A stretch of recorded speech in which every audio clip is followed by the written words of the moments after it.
Sebagai pemilik anjing, kita pasti menginginkan yang terbaik untuk anjing-anjing kita. Mulai dari makanan terbaik, aksesoris terbaik, bahkan juga mainan terbaik. Namun berbicara soal mainan anjing, saat ini ada banyak banget pilihannya. Mulai dari bola, piring terbang, tali, mainan gigit-gigit, puzzle, bahkan juga boneka. Nah, sebenarnya mainan anjing itu ada apa aja sih? Apa aja jenis atau kategorinya? Dan juga bagaimana cara menggunakannya. Selamat datang di Politem Indonesia dan hari ini kita akan membahas semua jenis mainan anjing dan juga cara menggunakannya.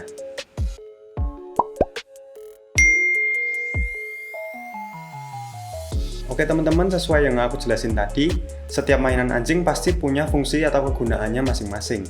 Dan dari fungsi atau kegunaan tersebut, mainan anjing dibagi menjadi 5-6 kategori. Sebenarnya 5-6 kategori itu adalah pembagiannya secara luas, namun untuk mempersingkat video ini, aku membaginya menjadi 3 kategori saja. Oke, kita langsung aja mulai ke kategori yang pertama, yaitu kategori mainan interaktif. Mainan ini hanya dapat berfungsi ketika anjing kita berada bersama kita. Tanpa kita, anjing kita nggak boleh punya akses untuk mengambil mainan ini dengan sendirinya. Atau dengan kata lain, kalau kita nggak sedang main dengan anjing kita, simpan mainan ini ke tempat yang tidak dapat mereka jangkau. Mainan interaktif sendiri dibagi menjadi 2, yakni Tug Toys dan juga Fetch Toys.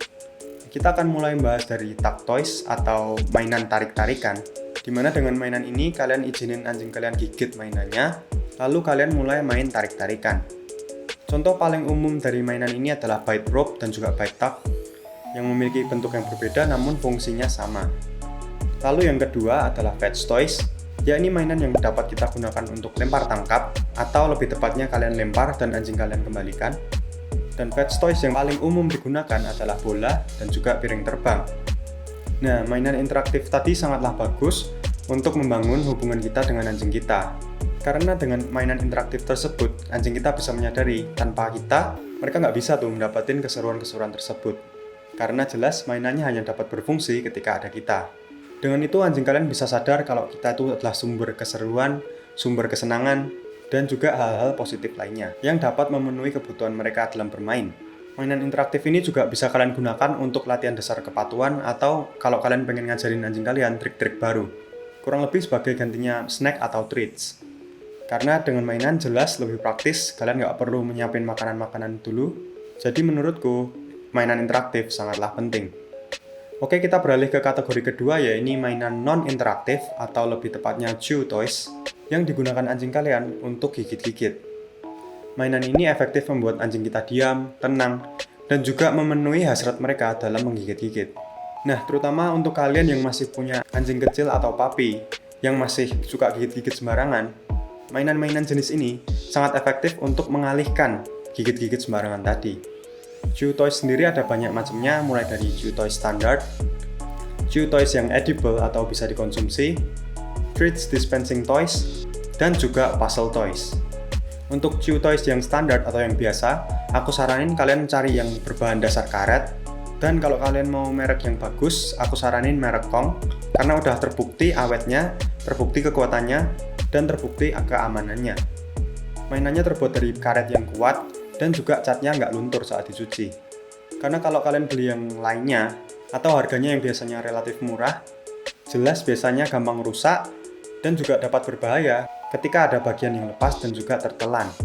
Juga lagi-lagi catnya biasanya yang murah-murah tuh bisa gampang luntur, jadi pertimbangkan kalian mau beli yang murah-murah tapi banyak, atau cukup 1-2 yang mahal tapi awet, ya keputusan ada di tangan kalian. Selanjutnya adalah chew toys yang edible atau kita bisa bilang chew treats yang juga memiliki beragam macam wujud. Mulai dari tulang-tulangan yang bisa dimakan, dental chew treats, jenis-jenis dari kulit atau rawhide, dan masih ada banyak jenis lainnya. Untuk chew treats sendiri mana yang baik, mana yang enggak, mungkin aku akan bahas ke video lainnya karena ini lebih berkaitan dengan makanan daripada mainan. Dan untuk itu kita lanjut ke treat dispensing toys. Fungsi dari mainan kategori ini adalah membuat anjing kalian sibuk untuk mengeluarkan makanan dari mainan ini. Lagi-lagi kalau kalian tanya merek mana yang aku rekomendasiin, jawabannya adalah merek Kong, karena aku sendiri seneng banget sama kualitasnya. Nah, dengan treat dispensing toys ini, anjing kalian bisa menyibukkan diri mereka dengan ngunyah-ngunyah dan juga menjilat-jilat makanan yang ada di dalam mainan ini. Kong sendiri mengeluarkan beberapa jenis, ada Kong klasik, ada juga seperti Kong wobbler, Tapi kalau kalian pengen lihat review Kong klasik, kalian bisa klik di sini atau mungkin tonton di akhir video ini. Oke, kategori terakhir dari Chew Toys adalah Puzzle Toys, yang sebenarnya kurang lebih sama dengan Treat Dispensing Toys. Namun perbedaannya di sini adalah Puzzle Toys cenderung lebih kompleks, atau cara anjing kalian mendapatkan makanannya lebih rumit daripada Treat Dispensing Toys. Dengan ini, anjing kalian dapat lebih berpikir lagi gimana cara memecahin masalahnya dan memenuhi mental stimulation anjing kalian. Puzzle Toys sendiri ada banyak banget variasinya, dan kalian bisa pilih sendiri mana yang cocok. Oke, kita beralih ke bagian yang terakhir, yaitu kategori ketiga, yakni Plush Toys atau boneka. Nah, untuk jenis mainan yang ini sebenarnya ada banyak versi dalam cara penggunaannya. Masing-masing orang punya caranya sendiri, namun rata-rata yang dapat aku simpulin dari penggunaan mainan ini adalah untuk digunakan anjing kalian untuk gigit-gigit halus. Beberapa anjing dengan menggunakan mainan Plush Toys atau boneka ini, mereka gigit-gigit halus, dan dengan mereka gigit-gigit halus, mereka dapat merasakan rasa nyaman atau rasa rileks. Bahkan beberapa anjing punya boneka favoritnya yang dibawa kemana-mana.